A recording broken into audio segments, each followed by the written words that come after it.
오늘 이 시편 26편을 읽을 때 여러분들이 어떤 생각이 드셨는지 모르겠습니다. 이 시편 26편을 읽다 보면 도전도 받지만 한편으로 불편한 마음도 생깁니다. 그것은 다윗의 고백 때문인데요.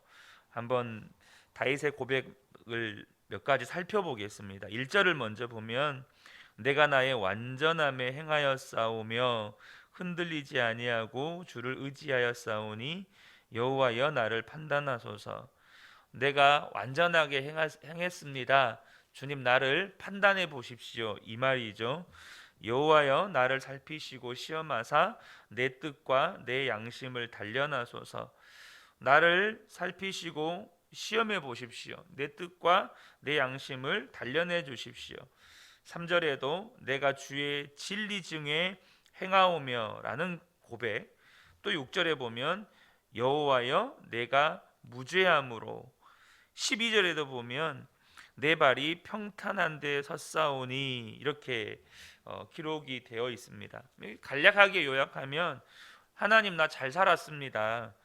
나 올바로 죄짓지 않고 살았습니다. 내 마음 살펴보십시오. 좀 새벽에 이런 말씀 드리기 그렇지만 조금 재수 없죠. 이렇게 말할 수 있는 사람이 누가 있겠습니까? 성경은 분명히 모든 사람이 죄인이라고 말씀하셨습니다. 시편 14편 3절에 보면 다 치우쳐 함께 더러운 자가 되고 선을 행하는 자가 없으니 하나도 없도다라고 말씀합니다. 또 로마서 3장 10절에 보면 기록된 바 의인은 없나니 하나도 없으며라고 말씀합니다. 분명히 성경은 의인이 한 사람도 없고 다 죄인이라는데 이 시편 26편의 다윗의 고백을 이 성경의 관점에서 어떻게 봐야 됩니까? 이 모순 아닙니까? 이렇게 질문할 수도 있죠.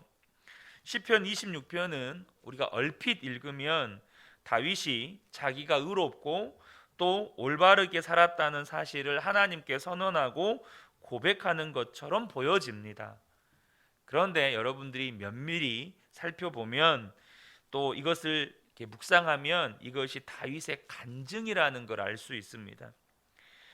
여러분, 우리는 다윗이 어떤 죄를 저질렀는지 잘 알고 있죠. 다윗도 어쩔 수 없는 죄인이라는 것을 우리가 너무 잘 압니다. 그런데 다윗이 하나님 앞에서 하나님 나 올바르게 죄짓지 않고 살았습니다. 하나님께서 내 마음까지 살펴보고 계시지 않습니까? 이렇게 말하고 있는 것은 그렇게 만드시는 하나님을 말씀해 주고 있는 겁니다. 하나님이 나를 그렇게 만들어 가신다. 다윗이 의롭고 위대한 사람이라는 것을 말해 주려고 하는 게 아니고 하나님이 얼마나 놀라운 분이신지를 지금 말씀해 주고 있는 겁니다. 어쩔 수 없이 죄 짓고 살 수밖에 없는 죄인인 그 사람을, 이 다윗을 하나님께서 어떻게 변화시키셨길래 하나님 앞에서 다윗이 하나님 저 올바르게 살았습니다, 죄 안 짓고 살았습니다 라고 말할 수 있는지를 지금 다윗이 소개하고 있는 겁니다. 다윗은 지금 하나님을 간증하고 있는 거예요. 1절을 다시 한번 보겠습니다. 내가 나의 완전함에 행하여 싸우며 흔들리지 아니하고 여호와를 의지하여 싸우니 여호와여 나를 판단하소서. 우리가 그 1절에 내가 나의 완전함에 행하여 싸우며 여기에 꽂히면 와 다윗 교만하다 이렇게 보이는 겁니다. 또 여호와여 나를 판단하소서 이 말에 꽂혀 버리면 다윗 완전히 사람 교만한 사람이네 이렇게 보이는 겁니다. 그런데 다윗이 완전함에 행하였다라고 고백한 다음에 지금 무엇을 고백하냐면 흔들리지 아니하고 여호와를 의지하여 싸우니라는 고백이 나옵니다. 다윗이 어떤 상황과 환경에서도 하나님 바라보고 의지했다는 말입니다. 그러니까 자신이 그렇게 완전함에 행하며 살아갈 수 있었던 이유가 흔들리지 않고 주님을 의지했기 때문이라는 거예요. 7절을 보면 이 모든 일을 하나님이 하신 일인 것을 다윗이 간증합니다. 제가 7절을 표준 세번역으로 읽어드리겠습니다. 감사의 노래를 소리 높여 부르며 주님께서 나에게 해주신 놀라운 일들을 모두 다 전하겠습니다. 여러분, 어제 제가 우리 말씀 나누면서 주님께서 십자가에서 다 이루셨습니다. 우리가 할 일은 기뻐하고 감사하고 그 일을 찬양하는 것. 다윗이 지금 그 일을 하고 있는 겁니다. 지금 다윗이 자신에게 행하신 모든 일들을 보면서 경험하면서 하나님께 감사하고 또 그것을 사람들 앞에서 지금 전하고 있는 것입니다. 우리가 다 죄인이죠. 하지만 성경은 놀랍게도 우리가 죄 짓지 않고 살 수 있다라고 말씀하고 있습니다. 여러분, 이것이 얼마나 놀라운 일입니까? 우리가 흔히 이런 표현들 들어보셨을 겁니다. 우리의 육체는 죄의 장아찌라고, 담그면 담글수록 죄만 만난다고. 여러분, 우리에는요 죄가 그냥 몸에서 철철 흘러넘쳐요. 그런데 이런 우리를 죄 짓지 않고 살게 만들어 주시는 이것이 십자가 복음의 능력이고 하나님의 역사라는 거예요. 우리가 십자가 복음을 정말로 믿으면 우리의 삶에 그런 일이 온다는 겁니다. 그래서 저는 기대하고 소망하는 게 있어요. 우리 근혜교회 성도님들이 주일 예배 때 이렇게 대표 기도를 하시잖아요. 그 대표 기도할 때 주님 죄 짓고 왔습니다. 용서해 주십시오. 주님, 제가 주님 앞에 회개합니다. 이거 너무 은혜스럽죠. 감사한 일이죠. 그런데 언젠가는 우리 성도님들이 주님, 저 승리하고 왔습니다. 우리 근혜교회 성도님들도 죄로부터 승리하고 왔습니다. 그렇게 만들어주신 하나님을 찬양합니다. 이렇게 기도가 바뀌게 되기를 간절히 소망합니다. 어떻게 그렇게 할 수 있는 것입니까? 다윗처럼 하나님을 믿으면 된다는 겁니다. 우리가 신명기 5장에 보면 하나님께서 이스라엘 백성들을 시내 산으로 이끄십니다.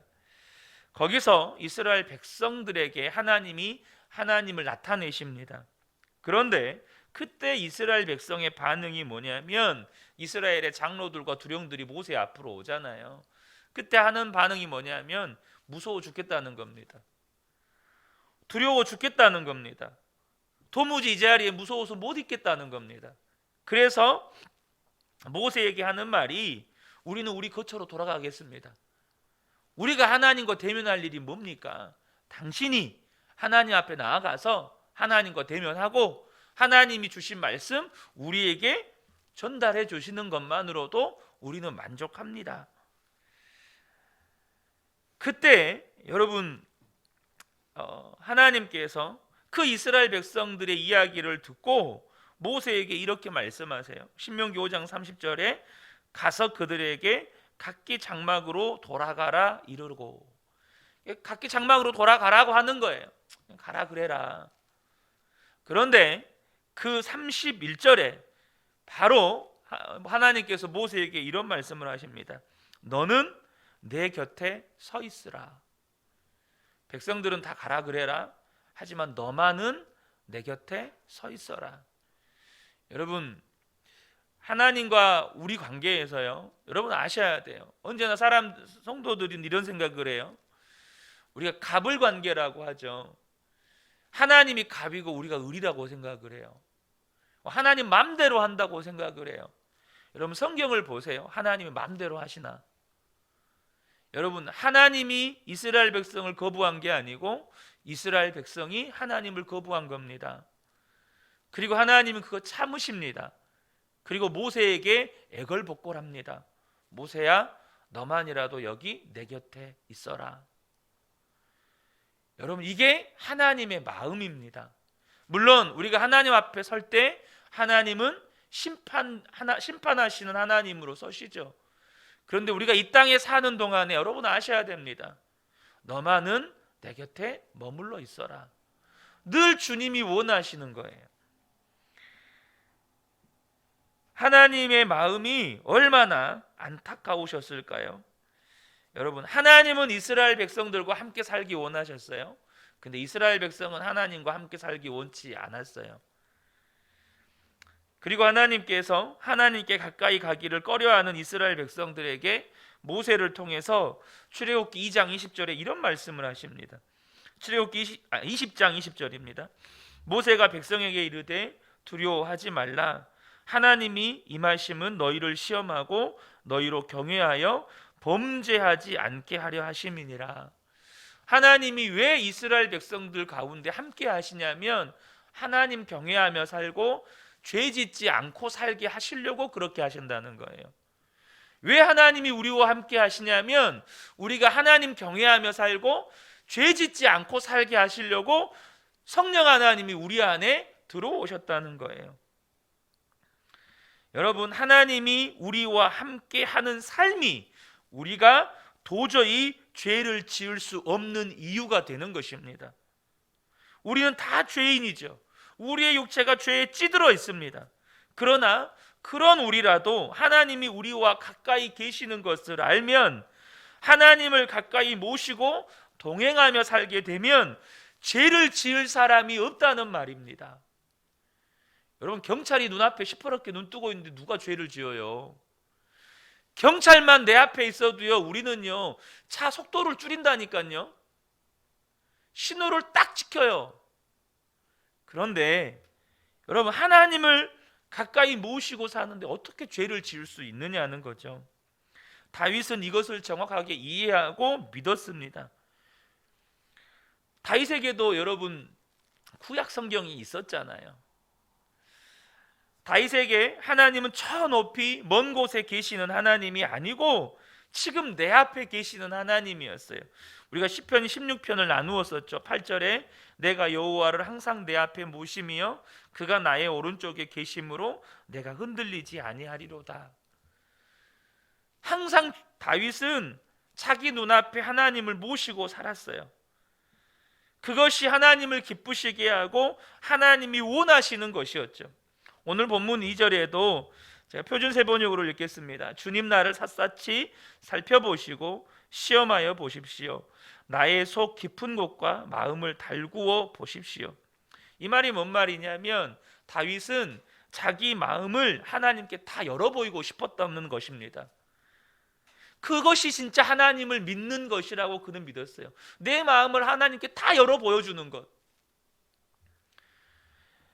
3절에도 나는 주님의 한결같은 사랑을 늘 바라보면서 주님의 진리를 따라서 살았습니다. 한결같이 주님 바라보고 진리를 따라 살았다고 고백합니다. 여러분, 하나님을 바르게 믿는 건 다윗처럼 믿는 것입니다. 막연하게 믿는 것 아닙니다. 여러분, 성경을 덮어놓고 믿으시면 안 돼요. 하나님은 살아 계시고 지금 나와 동행하시고 나는 그 주님 항상 바라보면서 그 하나님을 믿고 살기를 주님은 원하신다는 거예요. 그렇게 하시려고 우리에게 십자가 복음 주셨고 약속대로 성령 주셨다는 것입니다. 저와 여러분이 24시간 주님 바라보자. 우리가 그것을 일기로도 써보자. 제가 이렇게 새벽마다 여러분과 함께 나누는 이유가 바로 여기에 있는 겁니다. 여러분, 시편, 다윗의 시편은 어떤 의미로는 예수 동행일기예요. 우리는 다윗의 예수 동행일기를 읽고 있는 겁니다. 이렇게 하나님과 친밀하게 교제하고 동행하고 믿고 살면 죄 짓지 않고 살게 되는 거예요. 어느 교회 연구소에서 서울에 있는 큰 교회 성도들을 대상으로 설문조사를 했는데 굉장히 의미 있는 통계가 나왔습니다. 교인들 중에 25%는 매주일 예배 드리는 것은 아니라는 겁니다. 그러니까 교회를 25% 정도의 성도는 주일날 교회 나오는 것도 어쩌다 한 번씩 빼먹기도 하고 어쩌다 한 번씩 가기도 하고 이런다는 거예요. 또 교인들 중에 30%는 주중에 한 번도 기도를 하지 않는다는 겁니다. 또 교인들 중에 40% 정도는 예수를 믿고 지금까지 한 번도 기도를 해본 적이 없답니다. 그리고 교인들 중에 50%는 성경을 한 번도 안 읽어봤답니다. 그러니까 주일날 와서 말씀 듣는 건 있어도 스스로 성경을 펴서 성경을 읽어보지는 않았다는 거예요. 교인들 중에 55%는 헌금을 부담스러워합니다. 교인들 중에 75%는 교회 학교 교사나 찬양대원이나 교회 안에 직책을 맡아서 섬겨본 일이 없습니다. 놀랍죠? 그래서 여러분, 교회 안에 사역하시는, 항상 우리가 그 파레토의 법칙이라고 해가지고 이것이 교회 안에도 대략 한 20%에서 25%의 성도들만 실제적인 섬김을 한다는 거죠. 그리고 교인들 중에 85%는 한 번도 전도를 해본 적이 없습니다. 그리고 여러분, 100%의 교인들은 천국에 꼭 가야겠다고 생각을 한답니다. 교인들 중에 100%는 천국에 가야겠다고 생각을 한대요. 여러분, 하나님 입장에서 보면 참 얄밉지 않습니까? 그런데 여러분, 천국에를 어떻게 갑니까? 여기서 사는 그대로 가는 것을 여러분 명심하셔야 됩니다. 여기서 사는 것은 적당히, 그리고 죽고 나서 천국에 간 다음에 바로 살게 되는 것 절대 아닙니다. 물론 우리의 육체는 영광스럽게 변화될 것입니다. 그런데 여러분, 기억하셔야 돼요. 이 땅에 사는 모습 그대로 천국에 가서 사는 겁니다. 오늘 다윗의 고백을 가만히 들어보면 다윗이 천국의 삶을 살고 있다는 것을 보게 됩니다. 5절입니다. 나는 헛된 것을 좋아하는 자들과 한자리에 앉지 않고 음흉한 자들과 어울리지도 않았습니다. 나는 악인들의 모임에서 그들과 어울리기를 싫어하고 한자리에 있지도 않았습니다. 여기서 사는 그대로 천국의 삶을 사는 것입니다. 예수님과 함께 사는 것이 천국의 삶입니다. 전에는 세상 사람들과 어울리는 것이 재미라고 생각했는데, 이제는 악한 일, 죄 짓는 일은 엮이기도 싫고 그런 사람들과 앉아 있는 것도 싫습니다. 주님이 싫어하는 건 나도 싫어합니다. 이제는 도저히 죄 짓고 살 수 없는 사람이 되었다는 것이에요. 이제 하고 싶은 일은 주님을 찬양하고 주님을 증거하는 일인 것입니다. 6절과 7절을 보면 주님의 제단을 두루 돌면서 감사의 노래를 소리 높여 부르며 주님께서 나에게 해주신 놀라운 일들을 모두 다 전하겠습니다. 교회에 오는 것도 좋고 예배 드리는 것도 좋은 것입니다. 8절에 보면 주님께서 계시는 집을 내가 사랑합니다. 주님의 영광이 머무는 그곳을 내가 사랑합니다. 여러분, 교회에 오는 것이 좋은 분은 천국에 갈 자격이 있는 분입니다. 너무 제가 직접적으로 드리는 말씀인지 모르겠습니다. 그러나 교회를 억지로 오시는 분들은 한번 생각해 보셔야 합니다. 왜요? 천국에서는 이 땅에서 비교할 수 없을 만큼 예배를 많이 드립니다. 물론 이 땅에서의 그 사도 바울처럼 거울을 보는 것 같은 희미한 예배가 아닙니다. 하나님의 영광을 직접 바라보는 예배입니다. 9절을 보면 다윗이 어떤 믿음을 가지고 있었는지를 명확하게 드러내 보입니다. 다윗은 예수님을 알고 나면 하나님이 계시고 심판이 있다는 것을 명확하게 알았습니다. 이걸 믿었어요. 그래서 9절에 보면 나의 이 목숨을 죄인의 목숨과 함께 거두지 말아 주십시오. 나의 이 생명을 살인자들의 생명과 함께 거두지 말아 주십시오. 죄가 싫은 겁니다. 전에는 죄가 무엇인지도 모르고 죄로 인한 심판도 몰랐고 그것이 오히려 막 즐거움인 줄 알았어요. 여러분, 그러잖아요. 지금 우리 아이들 보면 그 폭력 문제 심각하잖아요, 자녀들. 근데 학교에서 폭력을 행하는 아이들이요, 그거 죄인 줄 몰라요. 오히려 그걸 즐깁니다. 정말 즐겨요. 모두가 그렇다는 건 아니지만, 그러나 여러분, 이젠 달라지는 겁니다. 심판을 알고 하나님 계시다는 거 알고 나니까 죄 안 짓고 싶고 죄를 떠나고 싶은 겁니다. 이것이 우리의 삶의 가장 놀라운 기적입니다. 물론 저와 여러분이 기억하셔야 돼요. 죄 안 짓게 하시는 건 내 능력이 아니고 주님이 하시는 일입니다. 주님이 전적으로 해주실 일이에요. 마태복음 19장 26절에 예수께서 그들을 보시며 이르시되 사람으로는 할 수 없으나 하나님으로서는 다 하실 수 있느니라. 여러분, 스스로 내가 죄 안 짓으려고 했는데 또 죄 지어져요? 그렇다고 낙심하지 마세요. 주님이 하신다는 거예요. 하나님이 하시겠다고 하셨어요. 우리를 얼마든지 죄 안 짓게 하실 수 있다는 거예요. 그러므로 사람은 어쩔 수 없이 죄 짓고 사는 거지, 이런 말 하지 말라는 겁니다. 그렇게 믿지 말라는 겁니다. 주님이 다 하신다는 겁니다.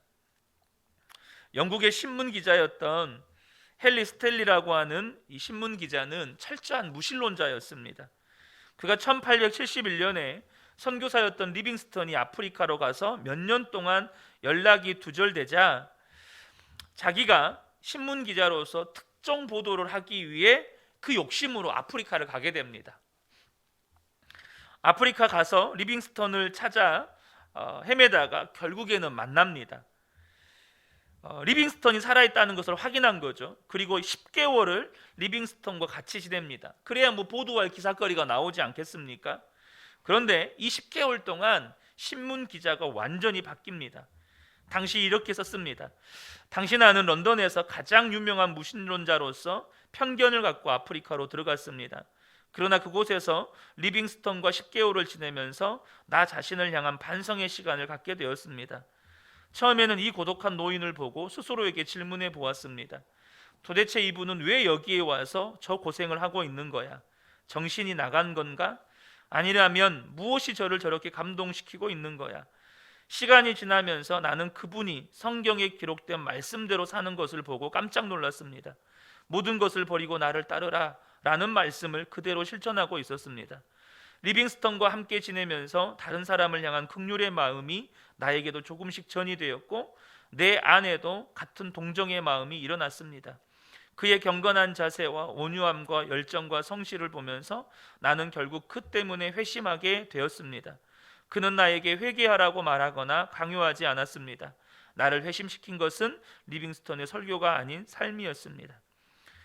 무신론자였던 신문기자 스탠리가 예수님의 사람이 된 관증입니다. 리빙스턴만 그렇게 살게 되는 거 아닙니다. 다윗만 그렇게 살게 되는 거 아닙니다. 그렇게 만드시는 분이 계십니다. 그렇게 만드시는 분이 저와 여러분 안에 계십니다. 그분이 예수님이십니다. 예수님과 교제하고 예수님이 내 안에 계시는 것을 진짜로 믿고 알게 되면 죄 지을 사람 없습니다. 이것이 하나님의 계획입니다. 사랑하는 성도 여러분, 오늘도 우리 그은혜교회 모든 성도님들, 또 함께 예배하는 모든 성도님들이 그 주님 24시간 바라보고 주님이 내 안에 계시다는 거 믿고 그 주님이 나를 변화시켜 가는 것을 경험하는 하루가 되시기를 주님의 이름으로 축복합니다. 아멘.